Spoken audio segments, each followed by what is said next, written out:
días primero, ¿verdad? No dije buenos días. Versículos del 9 al 18, voy a tratar de ser lo más rápido posible porque ya quiero soltar este capítulo para entrarnos al capítulo 28 del libro de Job. Pero, como siempre, una pequeña introducción. Analizamos los puntos 3 y 4 de nuestro devocional anterior. Yo te hablaba de un pequeño incidente, ¿no? Que hubo en la exposición de la palabra que Esdras estuvo abordando con el pueblo. Te hablaba de ese problema de comunicación, más que un problema de otra índole. Tenía que ver con el idioma, la razón por la cual este pueblo no podía entender el mensaje de Esdras, y en función de eso, bueno, ya te explicaba la función de los propios levitas que estaban sirviendo. Y en el punto 4 te decía algo que yo quiero que tú de veras te guardes esto en tu corazón: la seriedad y la determinación. Ojo con esta palabra, el profundo temor que el pueblo de Dios tenía o tuvo a la hora de escuchar el mensaje. Y todo empezó desde la misma convocatoria, pero tú date cuenta, y ya analizábamos esa gran determinación, por ese deseo genuino de reverenciar, de tener una devoción genuina por el Evangelio. Así que yo, para concluir este capítulo 8, veo dos cosas que son bien importantes, además para concluir en este capítulo, que necesitamos ver. Yo te hablaba tiempo atrás, es necesario hacer un paréntesis en esto, porque yo te he venido hablando de la sabiduría de Dios audible, la sabiduría de Dios visible, la sabiduría de Dios legible, pero no te hablé de la sabiduría palpable de Dios. Y yo lo digo de una manera palpable en el sentido de que yo quiero que tú veas cómo se puede reconocer en la palabra de Dios que el consejo de Dios es sabiduría para nosotros. Y yo sé que tú vas a decir amén a eso, porque así es. Y yo necesito abordar ese punto porque yo preguntaba, ¿cómo podemos nosotros ver el consejo de Dios de manera palpable en nosotros? Bueno, es aquí en este capítulo 8 donde yo me esforcé de manera profunda. A partir de hecho, estaba analizando, iniciamos este capítulo 8 el 18 de mayo y lo estamos concluyendo hoy mismo, para que tú te des cuenta cómo la sabiduría de Dios es además palpable en todo lo que estamos viendo, en estos acontecimientos que han venido ocurriendo en el pueblo de Dios. Y a mí me llama mucho la atención porque yo profundicé, te decía hace un momento, en el capítulo 8, para que tú vieras cómo nosotros podemos reconocer la palabra de Dios, cómo podemos reconocer más bien el consejo de Dios operando en su pueblo, y con tantas evidencias nosotros decir, eso es Dios obrando en ese pueblo. Ciertamente, y yo quiero que veas esto, no estoy hablando en el sentido figurado de la palabra, estoy hablando en el sentido literal. O sea, no estoy usando una metáfora, no estoy haciendo alegorías para explicarte cómo la sabiduría de Dios está operando u operó en medio de este pueblo. Te estoy hablando en el sentido literal de la palabra, porque lo que nosotros vemos son evidencias del consejo de Dios en medio de un pueblo que ha determinado hacer su voluntad, y por consecuencia vemos la obra de Dios operando en medio de ellos. La pregunta es cómo, y es ahí donde yo te quiero llevar. No es tan complejo, hermanos, entender el consejo de Dios cuando lo entendemos a la luz de su palabra y se nos revela de una manera tan evidente a través de las mismas obras de su Espíritu Santo, tanto en la antigüedad como el día de hoy, porque hoy seguimos viendo su consejo. Yo te explicaba incluso tiempo atrás cómo Nehemías y Esdras fueron preparados. Dios orquestó en sus corazones la motivación, como la intención y todo lo demás en el pueblo para que ese pueblo dispusiera su corazón a escuchar el consejo de Dios. Y a partir de ahí tú puedes ver cómo el consejo de Dios comienza a ser evidente, palpable, que tú lo puedas además ver. O sea, de veras, hermanos, es paradójico porque lo palpamos y a la vez no lo palpamos porque no es algo físico, no es algo tangible, pero lo palpamos a través de la obra de su poder en medio de todo lo que está aconteciendo. Ve conmigo al versículo 5 y 6, por favor, del capítulo 8 de Esdras. Yo lo voy a leer, esto en la Nueva Biblia de las Américas, pero presta atención porque estas son obras, son evidencias. Ahora sí que me voy a poner en el papel de abogado, ¿no? Y yo sé que no estoy defendiendo nada, pero yo necesito que tú veas las evidencias que te quiero mostrar. El versículo 5 y 6 dice Esdras abrió el libro a la vista de todo el pueblo. Ya lo leí eso, dice, pues él estaba en un lugar más alto que todo el pueblo, estoy dándote contexto, y cuando lo abrió todo el pueblo se puso de pie. Ojo con lo que sigue. Entonces Esdras bendijo al Señor, el gran Dios, Y todo el pueblo respondió, amén, amén. Mientras alzaban, ¿qué cosa? Las manos. Después, ¿qué cosa hicieron? Se postraron, así es, y adoraron al Señor, rostro en tierra. ¿Qué está haciendo? ¿Qué está sucediendo ahí, hermano? ¿Qué es lo que estamos viendo? Bueno, estamos viendo un pueblo profundamente arrepentido, un pueblo volcado, fundido en adoración, con un corazón sincero de adorar. Vemos incluso a lo largo de los demás versículos una especie de paradoja, porque vemos un pueblo gozoso, pero al mismo tiempo vemos un pueblo que es llevado a la tristeza, pero un gozo y una tristeza de parte del Señor. Es paradójico porque lo vamos a analizar, pero dice que alzaron sus manos. Ese es un síntoma, un sinónimo de que la palabra produjo en ellos dependencia, compromiso. Es lo que tú y yo hacemos hoy cuando todos los días tenemos que tomar la cruz y seguirle, ¿verdad? Y determinamos en nuestro corazón no hacer lo que querramos, lo que sintamos, lo que nos motiva, lo que nos expone el mundo, lo que nos ofrece, sino hacer la voluntad de Dios y no mirar para ningún lado, sino solamente su voluntad. Bueno, este pueblo asumió este compromiso y alzaron sus manos, es un sinónimo de elevar votos a Dios, de hacer juramentos, comprometerse con el Señor, comprometerse con el Evangelio, alzar las manos en reconocer su palabra, cada palabra, y por eso ellos decían, amén. ¿Cómo decían? Amén. Porque la atesoraban en su corazón, y eso responde a nuestra segunda pregunta. Nuestra pregunta más bien, ¿cómo este consejo se hacía evidente, palpable en medio de ellos? Bueno, a través de un pueblo que sabe reconocer la verdad de Dios, alzando sus manos, pero también diciendo amén. Que en otras palabras es, así sea. En verdad, o sea, que tu palabra así sea, predomine, yo la acepto. Eso es lo que están diciendo literalmente. Están aceptando su perfecta voluntad, se están gozando, están reconociendo la autoridad, la suficiencia de la palabra. No eran declaraciones a la ligera, no estaban alzando sus manos así nada más por levantarlas. Era un compromiso genuino. Y se postraron rostro en ¿qué cosa? Tierra. Hermanos, esto es bien importante, ¿eh? Digo, perdón, yo no te estoy diciendo que cada vez que ores, que yo creo que debería ser, en lo personal es parte de mi forma en la que yo doy gloria a mi Señor. Por supuesto, adoro en rostro en tierra.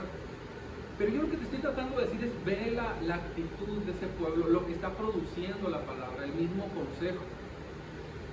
Está trayendo incluso, ver los versículos 9 al 12, arrepentimiento, gozo, convicción de pecado. Léelo conmigo, versículos 9 al 12. Entonces Nehemías, que era el gobernador, y Esdras el sacerdote, escriba, y los levitas que enseñaban al pueblo, dijeron a todo el pueblo, este es día santo para el Señor su Dios, no se entristezcan ni lloren. ¿Ves? Otra actitud. Por un lado de gozo, por otro lado de tristeza, porque todo el pueblo lloraba al oír las palabras de ¿qué? De la ley. La palabra es lo que está produciendo gozo y al mismo tiempo tristeza, arrepentimiento, convicción de pecado. Pero ellos les dice, bueno, continúa el versículo 10, también les dijo, vayan y coman de la grasa, beban de lo dulce y manden raciones a los que no tienen nada preparado, porque este es el día santo del Señor. No se entristezcan, porque la alegría del Señor es la fortaleza de ustedes. No sé si se dan cuenta cómo estas palabras son tan asombrosas en el sentido de que nos damos cuenta de que el gozo es mi fortaleza, el gozo del Señor, pero la tristeza cuando entra en nuestros corazones y viene de parte de Dios tiene como propósito reconocer ¿qué cosa? La palabra, su palabra. Tiene como propósito llevarnos a reconocer nuestros pecados porque trae convicción. Y esto es lo que está ocurriendo en este pueblo. Son dos cosas bien interesantes. Y el versículo 11 dice, los levitas clamaron al pueblo diciéndole, callen porque es día santo del Señor, no se entristezcan. Entonces todo el pueblo se fue a comer y a beber y a mandar porciones y a celebrar la gran fiesta porque comprendieron las palabras que les habían enseñado. Date cuenta cómo entender la palabra, cómo conocer más la voluntad de Dios, lo que produce es gozo. Y este pueblo sentía una convicción de pecado genuino porque mucho tiempo habían dejado de practicar la ley, evidentemente, y conociendo la ley, entendiendo la voluntad de Dios, lo que produjo fue tristeza, pero al mismo tiempo un gozo. Y lo que estaban diciéndoles es, no lloren, no es tiempo de llorar, este es tiempo de celebrar. Es tiempo de que se gocen porque lo que está ocurriendo es algo que Dios ha hecho en medio de ustedes para que ustedes sean libres.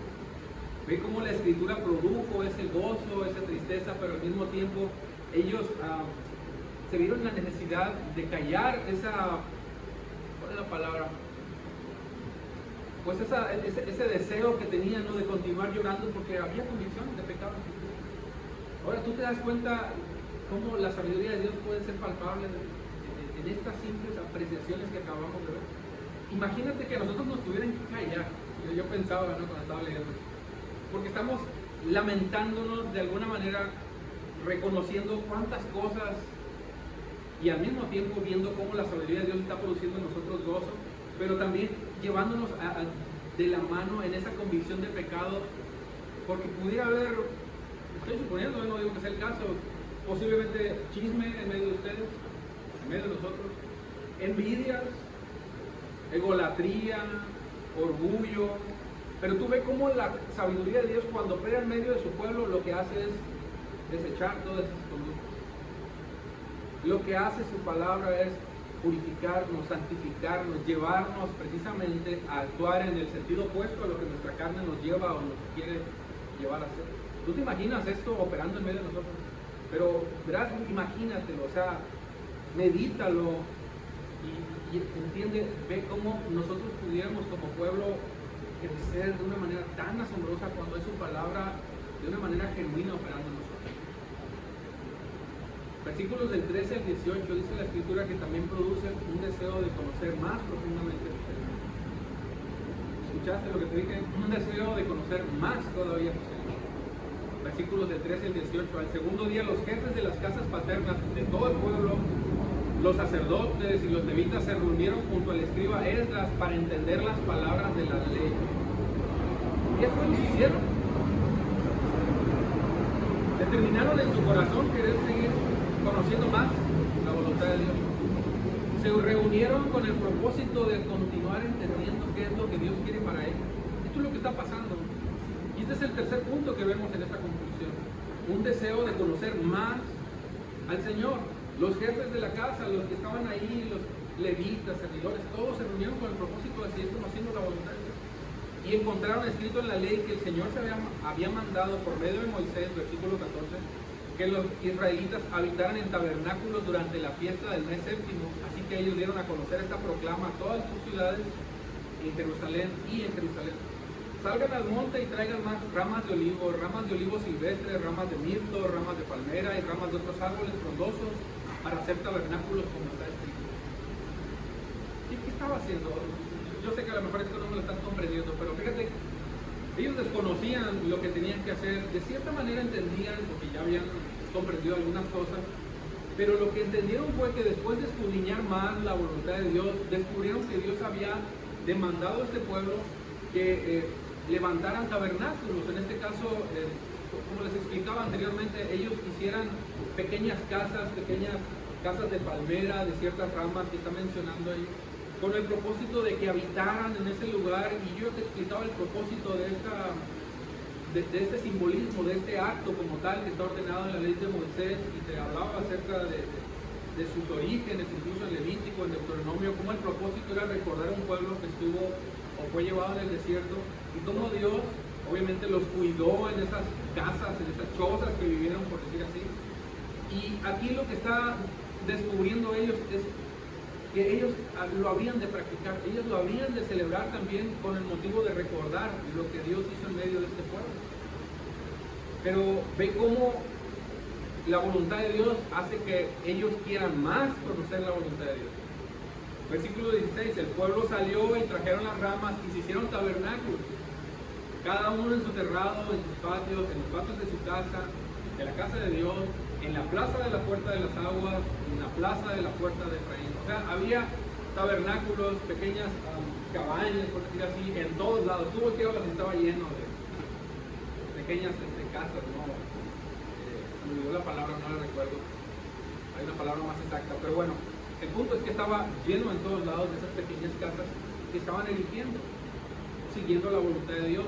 Toda la asamblea de los que habían regresado de la cautividad hicieron tabernáculos y habitaron en ellos. Los israelitas ciertamente no habían hecho esto de desde los días de Josué, hijo de Nun, hasta aquel día. Pero fíjate lo que dice después.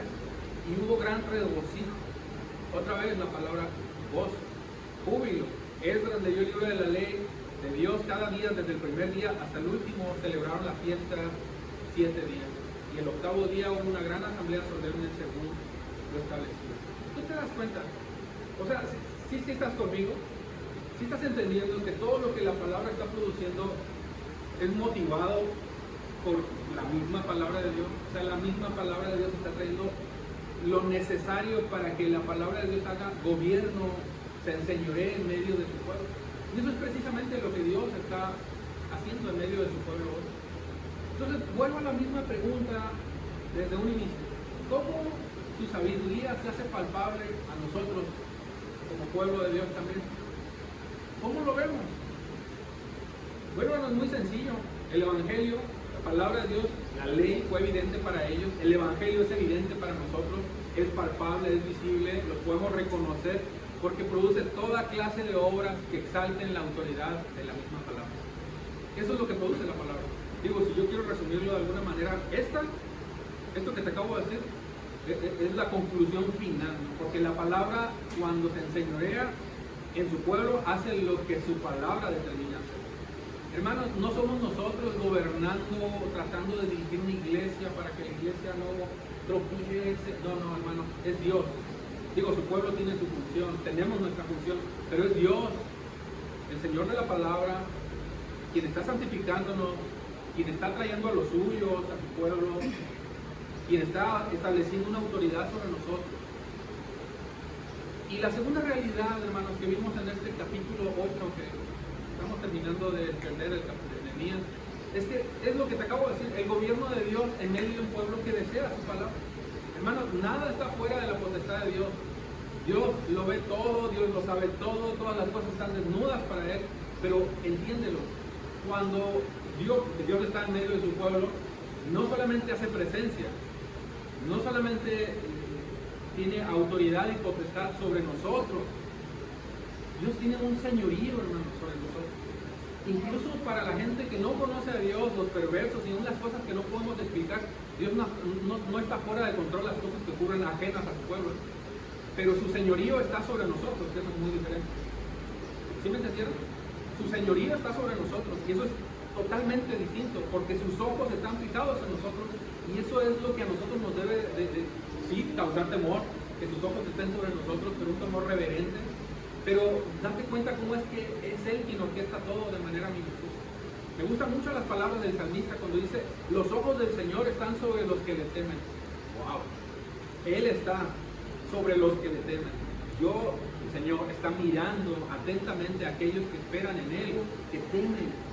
Su presencia está haciendo morada otra vez, tabernáculo, presencia, morada, vuelvo a decirlo, en nosotros, porque su voluntad está en nosotros.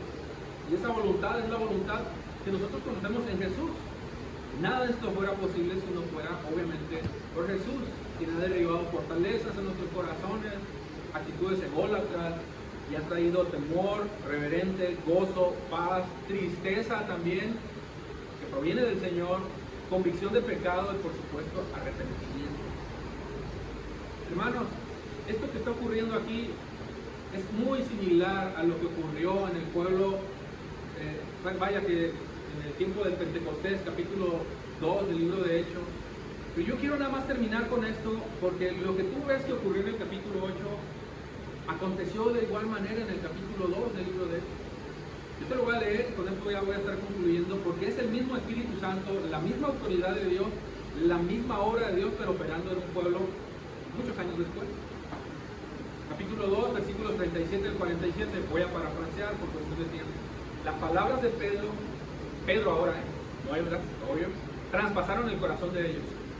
No eran las palabras per se de Pablo, era Dios, eso lo sabemos.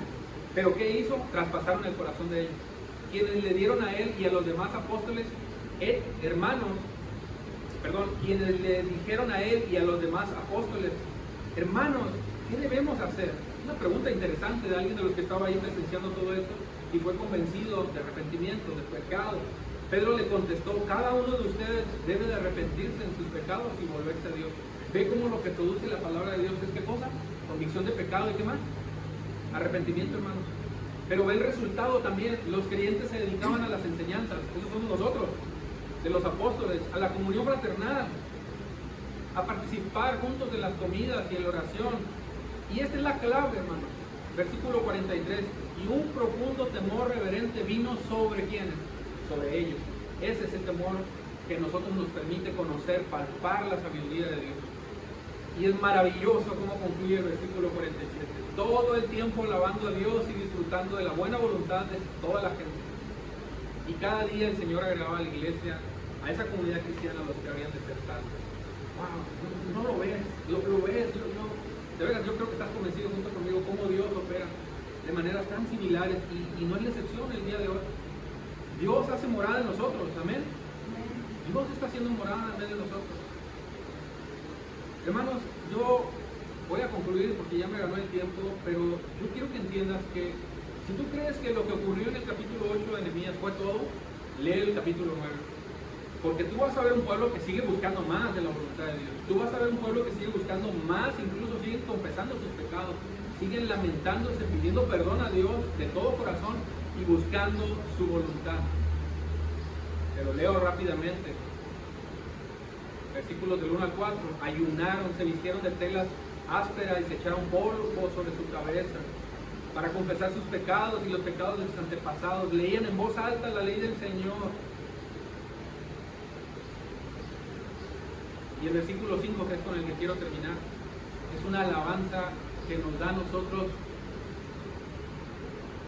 otra motivación, otra razón para que nosotros podamos entender cómo su sabiduría es tan palpable en medio de nosotros, tan fácil, perdóname la palabra de usarla en este sentido, de reconocer cuando nosotros estamos profundizando en la voluntad de Dios.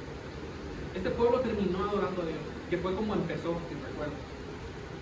Y hay una alabanza preciosa, la voy a leer y con esto voy a terminar. Dice, levántense y alaben al Señor su Dios, porque Él vive desde la eternidad hasta la eternidad. Entonces oraron, que tu nombre sea glorioso, que tu glorioso nombre sea alabado, que sea exaltado sobre toda bendición y alabanza. Solo tú eres Señor, tú hiciste el firmamento, los cielos y todas las estrellas, hiciste la tierra, los mares y todo lo que en ello hay. Tú los preservas a todos y a los ángeles, y los ángeles del cielo te adoran. Esta fue una conclusión de este pueblo. Hay más, obviamente, no lo estoy abordando. Yo quise concluir con esta alabanza y esta doxología, hermanos, porque esa debe de ser la respuesta del día de hoy para ti. Y yo no digo el día de hoy como si fuera hoy exclusivamente, debe ser incluso tu respuesta del día de ayer y del día del mañana y del día de pasado mañana y hasta el último día que Dios te permita respirar, nos permite respirar. Porque un pueblo que reconoce su voluntad, que abraza su sabiduría, que abraza su consejo, vive glorificando a Dios de esta manera, reconociéndole en todo momento, reconociendo su autoridad, su poder y deseando que sea Él quien haga morada en nosotros, una vez más. Y hoy tenemos la oportunidad de gozarnos como pueblo y decir amén, amén, así sea, Señor, ven y haz morada con nosotros. Amén. Señor, cuán bueno eres, Padre, tu palabra sigue siendo sorprendente a nosotros, nos sigue sensibilizando en nuestros corazones y deseamos que podamos seguir siendo llenos de tu Espíritu, Señor, porque eso es algo que sigue produciendo en nosotros un deseo de conocerte, un deseo de amarte, un deseo intenso de arrepentirnos de nuestros pecados, de tener convicción en esas cosas, incluso que no podamos comprender y no sabemos tal vez discernir si son buenas o no, pero que tu Espíritu Santo nos va dando dirección y al final nos responde si esto proviene o no de ti o huele a pecado. Pero el punto es que queremos conocer tu voluntad. Por favor, llévanos en este propósito como un pueblo para poder palpar tu sabiduría de la misma forma y poder decir amén a tu palabra, amén, alzar nuestras manos y postrarnos delante del Rey, que siempre tiene palabra fresca, nutritiva, deleitable a nuestros corazones. Te amamos en el nombre de Jesús. Como pueblo decimos amén. Dios te bendiga, hermano.